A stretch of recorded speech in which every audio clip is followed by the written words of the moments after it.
Liberation Panthers party చాలా గొప్పగా ఉంది పేరు. విముక్త చిరుతల కచ్చి పార్టీ అధ్యక్షులు లోక్సభ సభ్యులు తిరువల్లవన్ గారు, తిరుమా వల్లవన్ గారు, అట్లాగే సరే ప్రముఖ సినీ నిర్మాత బళ్ళ గణేష్ గారు, ఇంకా అనేక మంది గద్దరన్న అభిమానులు ఆయన గాత్రాన్ని వీరి స్వరాల ద్వారా గుండెల నుంచి తీసి మనందరికీ వినిపించినటువంటి అనేక మంది కళాకారులు, వారందరికీ సరే ఈ ఫౌండేషన్ చైర్పర్సన్ ముఖ్యంగా ప్రొఫెసర్ శాంతా సిన్హా గారికి, అట్లాగే వెనక ఉండి ఈ ఫౌండేషన్ని ముందుకు నడిపిస్తున్నటువంటి అనేక మంది మేధావులకి, సలహాదారులకి, వేదిక మీద ఉన్నటువంటి ఇతర గద్దరన్న అభిమానులందరికీ, ఇక పేరు పేరున చాలామంది ఉన్నారు, వారందరికీ మధ్యాహ్నం 2 గంటల నుంచి ఇప్పటి వరకు కూడా ఈ కార్యక్రమంలో పాలు పంచుకుంటూ గద్దరన్న గారి మీద ఉన్నటువంటి ప్రేమ, ఆయన భావజాలం మీద ఉన్నటువంటి నమ్మకం, మీరంతా ఇంతసేపు ఇక్కడ కూర్చొని ఉన్నారు. మీ అందరికీ, పాత్రికేయ మిత్రులకి, ముఖ్యంగా నల్లమల నుంచి ఇక్కడికి విచ్చేసినటువంటి కళాకారులకి అందరికి కూడా నా హృదయపూర్వకమైనటువంటి నమస్కారాలు. సరే గద్దరన్న కుటుంబ సభ్యులందరికీ, తల్లికి, అట్లాగే సోదరికి, సోదరుడికి, వెన్నెల సూర్యం గారులకి, మీ అందరికి కూడా రాష్ట్ర ప్రభుత్వం నుంచి ప్రత్యేకంగా ఈ కార్యక్రమంలో పాలు పంచుకోవాలని, గద్దరన్న ఆలోచన విధానాన్ని ఈ ప్రభుత్వం అమలు చేస్తుందని స్పష్టంగా చెప్పటం కోసమే ఈరోజు ఇక్కడికి రావటం జరిగింది.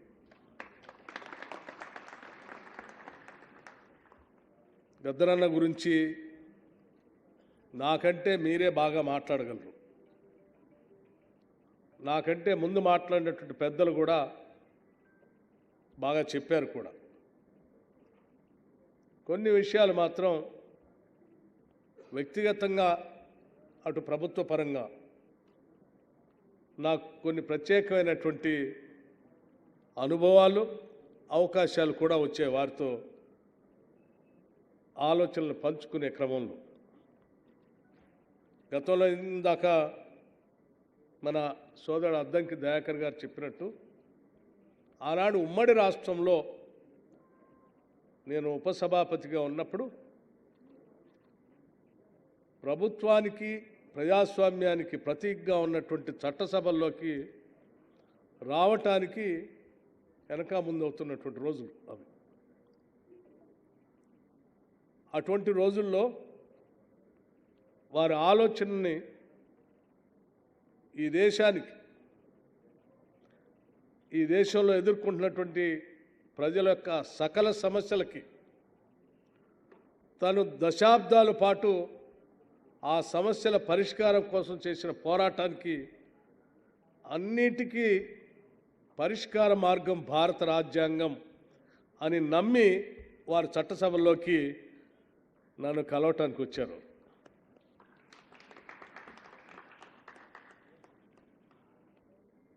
అనేక భావజాలాలు, అనేక మార్గాలు,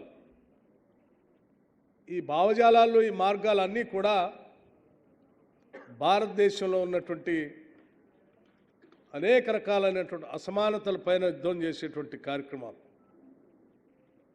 ఆ అసమానతలను తొలగించి ఒక మానవ అద్భుతమైనటువంటి సమాజాన్ని నిర్మించడానికి మార్గాలు వెతుక్కుంటూ రకరకాల పోరాటాల పంక్తిమంలోకి వెళ్ళినటువంటి గద్దర్ అన్న చివరికి మనందరికీ చెప్పినటువంటి సందేశం ఏంటంటే, సకల సమస్యలకి పరిష్కారం భారత రాజ్యాంగం ఒక్కటే. ఆ భారత రాజ్యాంగాన్ని కాపాడుకుంటూ దాన్ని అమలు చేయటం కోసం మనందరం పోరాటం చేస్తే అన్ని సమస్యలకి పరిష్కారం దొరుకుతుందని చెప్పి స్పష్టంగా వారు చెప్పినటువంటి విధానం నిజంగా మనం అందరం ఆచరించదగినటువంటి విధానం అని నేను తూచా తప్పకుండా నమ్ముతా ఉన్నాను. మీ అందరికి కూడా విజ్ఞప్తి చేస్తూ ఉన్నాను. చాలామంది అనుకుంటారు గద్దరన్న కేవలం బడుగు బలహీన వర్గాల కోసం మాత్రమే పోరాటం చేశాడు. కాదు, ఈ సమాజంలో సమస్యలు ఎదుర్కొంటున్నటువంటి ప్రతి ఒక్కళ్ళ కోసం ఆయన పోరాటం చేశాడు. ముఖ్యంగా ఆయన స్త్రీ పక్షపాతి. అందరికంటే ఎక్కువ సమస్యలు భారతీయ సమాజంలో సంస్కృతిలో ఎక్కువగా అనగదొక్కబడింది స్త్రీ. ఆ స్త్రీ కోసం నేను పోరాటం చేయాలని చెప్పి అనేక సందర్భాల్లో ఆయన పాటల్లో చూపించాడు, ఆటలో కూడా చూపించాడు. తన తల్లి బాధను కూడా చక్కగా పాడుతూ లచ్చువమ్మ అని సిరిమల్లె చెట్టు కింద లచ్చుమమ్మ అని చెప్పి ఆయన రాసిన పాటని చివరి రోజుల్లో నాకు చాలాసార్లు దాన్ని ఎందుకు రాశాడు, దాని అర్థం ఏంటి అని చాలా వివరించి చెప్పేటట్టు ఆయన ఆలోచనలు చూస్తూ ఉంటే నాకు అనిపించేది, ఫిలాసఫీ తత్వానికి సరిహద్దులు లేకుండా ఆయన పటాపంచలు చేసుకొని అనేక తత్వాలని దాటి ఆయన చాలా గొప్పగా ఆలోచించేవాడు. నాకు తెలిసి గద్దర్ లాంటి వాడు శతాబ్దంలో ఒక్కడే పుడతాడు.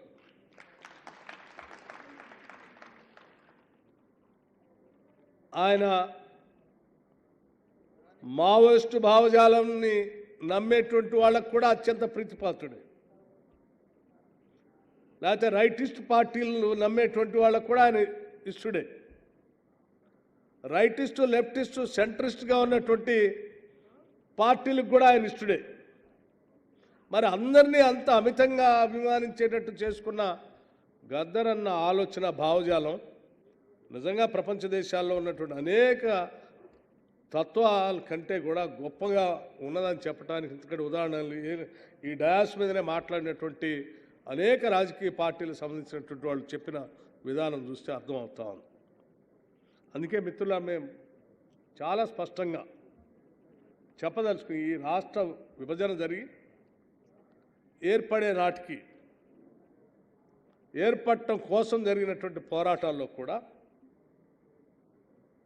ముందుగా పాదయాత్ర చేసి అటు ఖమ్మం నుంచి బొగ్గుబాయి, ఆ చివరిలో ఉన్నటువంటి బొగ్గుబాయి నుంచి మొదలుపెట్టి ఆదిలాబాద్ బొగ్గుబాయి వరకు నడిచి తెలంగాణ కావాలి అని చెప్పి గొంతెత్తి పాట పాడుతూ నడిచింది గద్దరన్ననే. తెలంగాణ కోసం చాలామంది నేనే పుట్టాను, నేనే నడిచాను, నా దానినే వచ్చిందని చాలామంది చెప్పుకుంటూ ఉంటారు. కానీ ఆ తెలంగాణలో ఆ ఉద్యమానికి ఊపిరి పోసి ప్రాణం నిలబెట్టి సమాజం మొత్తాన్ని కదిలిచ్చింది ఆయన పాదయాత్ర, ఆయన పాటే. ఆయన పాటనే పొడుస్తున్న పొద్దు మీద అనేటువంటి ఆ పాట ఒక్కటే మొత్తం యావత్ తెలంగాణ సమాజాన్ని కదిలిచ్చింది, ఆలోచింపజేసింది. అటువంటి మహానుభావుడు ఈరోజు మనందరం, ప్రత్యేకంగా నేనైతే చాలా బాధపడేది ఏంటంటే, తెలంగాణ వచ్చిన తర్వాత ఏ తెలంగాణ కోసం అయితే ఆయన ఎంత గొప్పగా పోరాటం చేశాడో ఆ పోరాటం చేసినటువంటి వ్యక్తికి సరైనటువంటి గౌరవం సరైనటువంటి స్థానం దక్కలేదనేటువంటి బాధ మా అందరిని వెంటాడింది. దురదృష్టం మా ప్రభుత్వం వచ్చిన తర్వాత ఆయన్ని దగ్గరగా ఉంచుకొని గౌరవించుకొని ఆదరించుకుందనేటువంటి సమయంలో ఆయన మనందరి నుంచి దూరం అయిపోయాడు. మేము ప్రభుత్వం తెచ్చుకున్న తర్వాత ఇప్పటికి కూడా ప్రతిరోజు సాయంత్రం పూట ఒక్కసారైనా అరే గద్దరన్న ఉంటే ఎంత బాగుండేది, ఈరోజు మనం చేసే ఆలోచనల్ని మనం తీసుకునే విధానాల్ని చూసి సంతోషించేవాడు. లేకపోతే ఇట్లా కాదు ఇట్లా చేయండి అని చెప్పి మనల్ని నడిపించేవాడు. అటువంటి గద్దరన్న ఈరోజు లేకుండా పోయాడనేటువంటి బాధ మమ్మల్ని ఎప్పుడు వెంటాడుతూనే ఉంది. అందుకే గద్దరన్న మరణించిన రోజు అందరికంటే ముందుగా స్పందించింది ఈరోజు ఈ రాష్ట్ర ముఖ్యమంత్రిగా ఉన్నటువంటి రేవంత్ రెడ్డి గారు. వెంటనే హాస్పిటల్కి వెళ్ళి కావలసినటువంటి కార్యక్రమాలన్నీ దగ్గరుండి చేసి ఆ తర్వాత ప్రభుత్వాన్ని ఏర్పాటు చేసిన తర్వాత కూడా ఎవరు ఊహించలే. ఆ రోజు ఇక్కడ కార్యక్రమం పెట్టినప్పుడు నేను రేవంత్ రెడ్డి గారు ముఖ్యమంత్రిగా, వారు ఉప ముఖ్యమంత్రిగా, నేను మా మంత్రి మండలి సహచర అందరూ, సీతక్క గారు కానీ లేకపోతే ఇతర మంత్రులు కానీ అందరం ఆలోచన చేసాం ఒకటే, తప్పనిసరిగా ఆ కార్యక్రమానికి వెళ్ళాలి. ఆ కార్యక్రమంలో చాలా స్పష్టత కూడా ఇవ్వాలి. గద్దరన్న గారి ఆలోచనల్ని పెద్ద ఎత్తున తీసుకొని ముందుకు పోతుంది ఇందిరమ్మ రాజ్యం, ప్రజాప్రభుత్వం ఇదని చెప్పేటువంటి సంకేతాన్ని చాలా స్పష్టంగా ఇవ్వటమే కాదు ఆచరించి చేసి చూపిద్దామని కూడా ఇక్కడికి వచ్చాం. రావటమే కాదు ఇక్కడ వెంటనే అంటే ప్రతి సంవత్సరం కూడా ఆయన ఆలోచనల్ని భావజాలాన్ని నిత్యం ప్రజల్లో ఉంచడం కోసం ప్రైవేటు పరంగా ఒక ఫౌండేషన్ చేసేటువంటి కార్యక్రమమే కాదు, రాష్ట్ర ప్రభుత్వం నుంచి అధికారికంగా వారి జయంతిని వర్ధంతిని చేస్తామని చెప్పి ఇక్కడ నుంచి ప్రకటించాం. కేవలం జయంతి వర్ధంతి ఉత్సవాల్ని ప్రకటించడం ఒకటే కాదు, సాంస్కృతిక రంగంలో అత్యున్నతగా భావించేటువంటి సినిమా రంగానికి ఇచ్చేటువంటి ప్రతిష్టాత్మకమైనటువంటి అవార్డులు, నంది అవార్డులు గత 10 సంవత్సరాలుగా రాష్ట్రం ఏర్పడిన తర్వాత తెలంగాణ ప్రభుత్వం పూర్తిగా వాటిని వదిలేసింది. కానీ తెలంగాణ అంటేనే గద్దరన్న, తెలంగాణ సంస్కృతి అంటేనే గద్దరన్న, తెలంగాణ కళలంటేనే గద్దరన్న. గద్దరన్న ఆట పాట తెలంగాణలో ప్రతి పల్లెల్లో కనిపించేటువంటి సంస్కృతిని కట్టిపడేసే విధంగా ఆయన చూపించాడు. కాబట్టి ఈ కళలకు సంబంధించిన అత్యున్నతమైనటువంటి సినిమా రంగానికి ఇచ్చేటువంటి అవార్డుని గద్దరన్న పేరు మీద అవార్డులు ఇవ్వాలనేటువంటి ఆలోచనని అధికారికంగా ఇక్కడి నుంచే రాష్ట్ర ముఖ్యమంత్రి రేవంత్ రెడ్డి గారు ప్రకటించారు. ఈ ప్రభుత్వం ప్రకటించింది. ఈ ప్రభుత్వం తప్పనిసరిగా గద్దరన్న ఆలోచనల్ని ముందుకు తీసుకొని పోయేటువంటి ప్రతి సంఘటనను కూడా ఉపయోగిస్తుంది. తద్వారా ఆయన సందేశాన్ని, ఆలోచనల్ని సమాజంలో పెద్ద ఎత్తున పంపిణీ చేయటం కోసం, ప్రచారం చేయటం కోసం ఉపయోగపడేటట్టు కార్యక్రమాలు తీసుకుంటుందని చెప్పి ఈ సందర్భంగా గద్దర్ ఫౌండేషన్ వారికి నేను చాలా స్పష్టంగా తెలియజేస్తా ఉన్నాను, మీకు కూడా చెప్తా ఉన్నాను. సోదరులారా, గద్దరన్న ఏదో కేవలం తెలంగాణకో భారతదేశానికో పరిమితమైనటువంటి వ్యక్తి కాదు. Is a global man. ఆయన ఆలోచన విశ్వమానవుడు. ఆయన ఆలోచనలన్నీ కూడా ప్రపంచం మొత్తంలో ఉన్నటువంటి సమాజానికి ఉపయోగపడేటువంటి అద్భుతమైనటువంటి ఆలోచన విధానం. అటువంటి గద్దర్ తెలంగాణ రాష్ట్రంలో పుట్టడం మనందరి అదృష్టం, గర్వకారణం కూడా. అటువంటి గద్దరన్న ఆలోచనల్ని ముందు తీసుకొని పెట్టినటువంటి కార్యక్రమంలో భాగంగా గద్దర్ ఫౌండేషన్ వారు తీసుకున్నటువంటి ప్రతి కార్యక్రమానికి ఈ రాష్ట్ర ప్రభుత్వం నుంచి సంపూర్ణమైనటువంటి మద్దతు ఉంటుందని ఈ సందర్భంగా నేను మనవి చేస్తాను. వారు కొన్ని సూచనలు, కొన్ని ఆలోచనలు కూడా మాతో పంచుకున్నారు.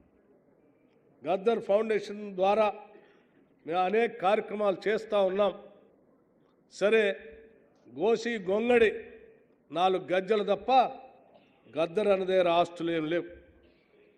గద్దర్ అన్న జీవితం మొత్తం కూడా సమాజానికి అంకితం చేశాడు. ఈరోజు ఆయన ఆలోచనలు కానీ, ఆయన కుటుంబాన్ని కానీ, ఆయన విధానాన్ని కానీ ముందుకు తీసుకోవాల్సిన బాధ్యత ఈ సమాజందే అని చెప్పి పూర్తిగా నమ్ముతున్నటువంటి వ్యక్తిగా నేను చెప్తా ఉన్నా. సమాజ బాధ్యతతో పాటు ప్రభుత్వ బాధ్యత కూడా తీసుకుంటుందని కూడా ఈ సందర్భంగా మీ అందరికీ నేను మనవి చేస్తూ ఉన్నాను. వారు అడిగారు, గద్దర్ అన్న, నేను ఇప్పుడే అక్కడ కూర్చున్నప్పుడే చెప్పాను శాంతా సిన్హా గారితో, గద్దర్ ఫౌండేషన్తో మీరు ఆలోచనలతో పాటు సంవత్సరానికి కనీసం 2-3 సార్లైనా గద్దర్ అన్న పేరు మీద కల్చరల్ కార్యక్రమాలని కంపల్సరీ రాష్ట్ర వ్యాప్తంగా ప్రతి జిల్లాలో కూడా మీరు కండక్ట్ చేయాలి. ఎంతటి గొప్ప కళాకారులండి. గొంతు దించుకొని వారు అసలు గుండెల నిండా ప్రేమతో వాళ్ళు పాట పాడుతూ ఉంటే గద్దర్ అన్న ఆలోచనలు ప్రతి మాటలో కూడా పాట రూపంగా వాళ్ళు వినిపిస్తూ ఉంటే అంతకంటే ప్రచార కార్యక్రమం ఏం అవసరం లేదు గద్దర్ అన్న ఆలోచన. అందుకే నేను వారిని ప్రత్యేకంగా కోరుతా ఉన్నాను, ప్రతి సంవత్సరం కనీసం 2-3 సార్లైనా గద్దర్ అన్న పేరు మీద కల్చరల్ ప్రోగ్రామ్స్ మీరు కండక్ట్ చేయాల్సిందే. అది కేవలం స్టేట్ హెడ్ క్వార్టర్స్లోనే కాదు, ఎన్ని చోట్ల వీలైతే అన్ని చోట్ల ఎక్కువ సార్లు మీరు ఆ చేసే కార్యక్రమాన్ని చేపట్టవలసిందిగా కూడా నేను కోరుతా ఉన్నాను. అట్లాగే గద్దర్ అన్న ఆలోచనల పైన నిత్యం రీసెర్చ్ జరుగుతూనే ఉండాల్సింది. ఆయన రాసిన పుస్తకాలు కానీ, పాటలు కానీ, లేకపోతే ఆయన ఆలోచన విధానం పైన రీసెర్చ్ జరగాలి. ఆయన ఆలోచన విధానాన్ని ప్రచారం చేయడానికి కావాల్సిన వ్యవస్థను కూడా గద్దర్ ఫౌండేషన్ ఏర్పాటు చేసుకోవాలి. ఆయన ఆలోచనలు కేవలం 4 గదులకు మాత్రమే ఆయన రాసిన పుస్తకాల్లో నిక్షిప్తమై ప్రచారం జరగకుండా 4 గదులు మాత్రమే పరిమితం కాకుండా చూడాలని చెప్పి గద్దర్ ఫౌండేషన్ వారిని నేను ప్రత్యేకంగా కోరుతా ఉన్నాను. దానికోసం రాష్ట్ర ముఖ్యమంత్రి గారు ఈరోజు అమెరికాలో ఉన్నారు. వారు ఇక్కడే ఉంటే తప్పనిసరిగా ఈ కార్యక్రమానికి కూడా వచ్చి ఉండేవారు. కానీ వెళ్ళే ముందు మేమిద్దరం చర్చించుకున్నాం, మా మంత్రివర్గ సహచరులు అందరితో కూడా మాట్లాడుకున్నాం. గద్దర్ అన్న కార్యక్రమం రోజు నేను ఉండను, కానీ ఉప ముఖ్యమంత్రిగా, మంత్రులుగా ఎంతమంది అవకాశం ఉంటే అంతమంది వెళ్ళండి. ఆ కార్యక్రమానికి ఫౌండేషన్కి కావాల్సినటువంటి అవసరమైతే ఆర్థిక సహాయాన్ని మీరు అక్కడ ప్రకటించరండి అని చెప్తే, వారి మాటగా చెప్తా ఉన్నాను, గద్దర్ ఫౌండేషన్ కార్యక్రమాల్ని ముందుకు తీసుకొని పోవటం కోసం నిత్యం రీసెర్చ్ జరగటానికి 3 కోట్ల రూపాయలని గద్దర్ ఫౌండేషన్ కార్యక్రమానికి ఇక్కడ ప్రకటిస్తూ ఉన్నాం. అట్లాగే గద్దర్ స్మృతి వనం కావాలని కూడా చాలామంది సభ్యులంతా చెప్పారు. మేధావులు ఆలోచన చేసి ఆయన ఆలోచన విధానాన్ని ఒక మ్యూజియంలానో లేకపోతే ఆ స్మృతి వనం దగ్గరికి సందర్శించుకున్న ప్రతి సందర్భంలో ఆయన చెప్పిన ఆలోచన అమలు చేయటం కోసం కొద్దిమందికైనా స్ఫూర్తి చెందితే ఈ సమాజానికి ఉపయోగపడుతుందనేటువంటి ఆలోచనతో ఈ రాష్ట్ర ప్రభుత్వం తప్పనిసరిగా ఆలోచన చేసింది. వారు ప్రత్యేకంగా నన్ను చెప్పమన్నారు కూడా. నెక్లెస్ రోడ్లో వారి స్మృతి వనం ఏర్పాటు చేయటానికి 1 ఎకరం స్థలాన్ని అక్కడ కేటాయించి అక్కడ ఒక స్మృతి వనాన్ని కూడా ఏర్పాటు చేసేటువంటి కార్యక్రమాన్ని చేస్తున్నామని కూడా ఈ సందర్భంగా మీ అందరికీ తెలియజేస్తా ఉన్నాను. ఇది రాష్ట్ర ప్రభుత్వం తరఫున చేసేటువంటి కార్యక్రమాలు. అట్లాగే భవిష్యత్తులో కూడా ఈ గద్దర్ అన్న కార్యక్రమాలకు సంబంధించి పెద్ద ఎత్తున మీరు చేసే ప్రతి కార్యక్రమానికి కూడా రాష్ట్ర ప్రభుత్వం తరఫున సంపూర్ణమైనటువంటి మద్దతు ఉంటుందని చెప్పటమే కాదు, మేము తీసుకునేటువంటి ప్రతి విధానపరమైన నిర్ణయంలో కూడా, ఈ సామాజిక అవసరాల కోసం తీసుకునే ప్రతి విధానపరమైన నిర్ణయాలు కూడా ప్రతి సందర్భంలో ఒక్కసారి మేము కళ్ళు మూసుకొని గద్దరన్న ఉంటే ఈ సమస్య పైన ఏం చెప్పి ఉండేవాడు, ఏ రకంగా నిర్ణయం చేయమని చెప్పి ఉండేవాడు అని ఒక్కసారి కళ్ళు మూసుకొని ఆలోచన చేసి ఆ ఆలోచనకు అనుగుణంగా మేము విధానపరమైనటువంటి నిర్ణయాలు తీసుకుంటున్నాం. ఈరోజు బడ్జెట్ పరంగా కూడా చూస్తే కూడా, రాష్ట్ర ప్రభుత్వ పాలనా పరంగా చూస్తే కూడా, ఆలోచన పరంగా చూస్తే కూడా మేము ప్రతి సందర్భంలో ఆయన ఆలోచనని సాధ్యమైనంత మేరకు దాంట్లో ప్రతిబింబింపు చేసే విధంగా నిర్ణయాలు తీసుకుంటున్నాం.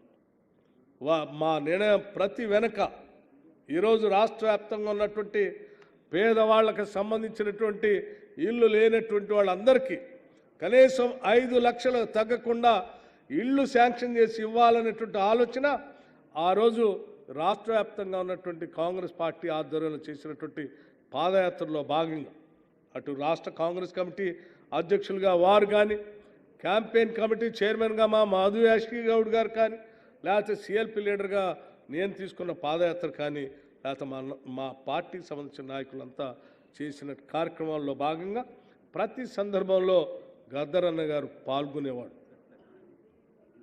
పీపుల్స్ మార్చ్ అనేటువంటి పేరు కూడా నా పాదయాత్రకి ఆయన నామకరణం చేసింది. పీపుల్స్ మార్చ్ అని ఆయనే నామకరణం చేసి దానికి థీమ్ సాంగ్ రాసింది కూడా ఆయనే. అన్న, నీకు ఇది ఎండాకాలం, తీవ్రమైనటువంటి ఎండలు ఉన్నాయి, ఈ ఎండల్లో మేమే నడవలేకపోతా ఉన్నాం, నీకు ఒంట్లో బాగాలేదు, నువ్వు నడవబాకు అని అంటే, లేదమ్మా నా జీవితం మొత్తం ఈ అడవుల్లోనే నడిచాను, నేను నా జీవితం మొత్తం ఈ పేదవాళ్ళ కోసమే గడిపాను, అటువంటి పేదవాళ్ళందరినీ కూడా నా చివరి దశలో ఒకసారి నేను వాళ్ళందరినీ చూడాలి, చూడటమే కాదు ఈ పీపుల్స్ మార్చ్లో వారికి ఒక సందేశం కూడా ఇవ్వాలని చెప్పి ఆయన ఆదిలాబాద్ పిప్పిరిలో మొదలైన దగ్గర నుంచి ఖమ్మం వరకు ప్రతి సభలో ప్రతి కార్యక్రమంలో నడవటం, మాట్లాడటం, ఆడటం, పాడటం, ప్రజలను ఉత్తేజాలు చేయటం చాలా స్పష్టంగా మాకు ఇప్పటికి కూడా కళ్ళల్లో మెదులుతాం. అందుకే ఈ ప్రభుత్వం వచ్చిన తర్వాత గద్దరన్న లేనటువంటి లోటు మాకు చాలా స్పష్టంగా కనిపిస్తూ ఉంది. మిత్రులారా,